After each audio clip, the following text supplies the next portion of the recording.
Tumaas ang presyo ng ilang klase ng isda. Price check muna tayo sa Trabahong Market sa Maynila bago mag-add to cart. Sa unang balita, live ni Bea Pinlac. Bea. Igan, umaaraya ang ilang mamimili dito sa Trabahong Market dahil sa mataas na presyo ng isda.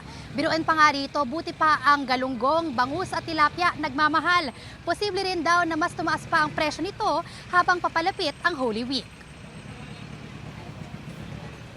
Lunes na Lunes, sakit sa ulo at bulsa agad ang bumungad sa pamamalengke ni Virgie.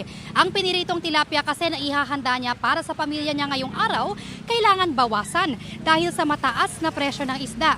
Umaaray rin ang ilang mamimili na ginagawang panghanap buhay ang pagluluto o kaya yung pagresell ng isda. Sa Trabahong Market sa Maynila, 280 pesos na bibili ang kada kilo ng galunggong, abot naman ng 220 pesos para sa isang kilong bangus at 160 pesos sa tilapia.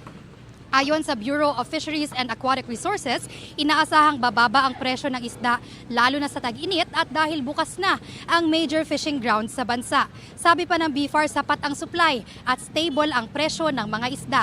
Pero ayon sa ilang nagtitinda ng isda, hindi pa rin nila kayang ibaba ang presyo nila. We expect na mas bababa pa siya. Siguro may ibang factors kasi itong mga nakaraang buwan din nararamdam pa rin naman yung amihan sa mga ibang lugar, no. So kapag ganito po, affected pa rin ang ang fishing activities ng ating mga mga mangingisda. Nagbabawas talaga kasi hindi kaya eh. Sobrang pag bawas talaga. Kaya ito na lang yung binibili kasi mas mura.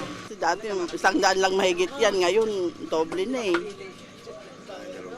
Ang 500 mo, medyo marami-rami na mabibili mo eh. Ngayon wala na, 10 tayo na lang. Kami na lang po bahala mag-adjust. Bibilangin po muna namin kung may tutubuin o wala. Mahal nga ng bilihin, siyempre. Wala tayong magagawa, kailangan ipit tayo.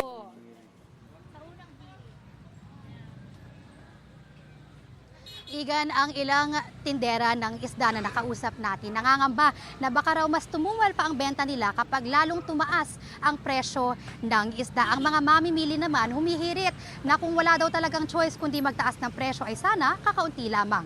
At yan ang unang balita mula rito sa Maynila. Bea Pinlac para sa GMA Integrated News.